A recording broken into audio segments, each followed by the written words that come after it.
okugumira oba singa guba gugenze ku lususu lw'omuntu.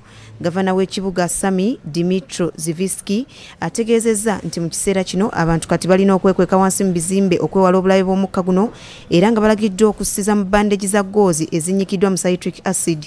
Kyokka ono ayongeddeko nti mu kiseera kino wabadde tewannabaawo omuntu yenna yakoseddwa wabula nga balina okuba obulindaala. Russia yo yeeganye ekyokukola obulumbaganyi ku kkolero lino era netegeeza nti kuno kubasibako matu ga mbuzi kubaliisango. Wolabira bino nga Ukraine yeganye okwamuka ekibuga Mariupol nga bwe balagirwa Russia gye buvuddeko wadde nga nsalesale yabaweebwa ow'ennaku 5 yaweddeko.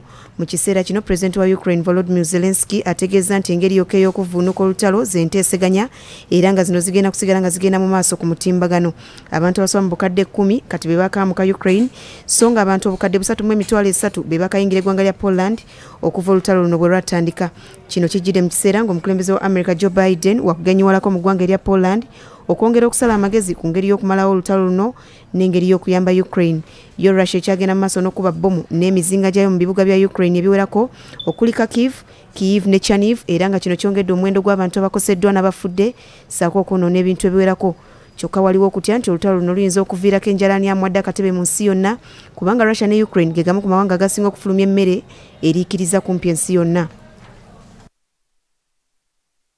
Bwe twesabira twongere n'okusabira eggwanga eryo lisobole okutebenkera.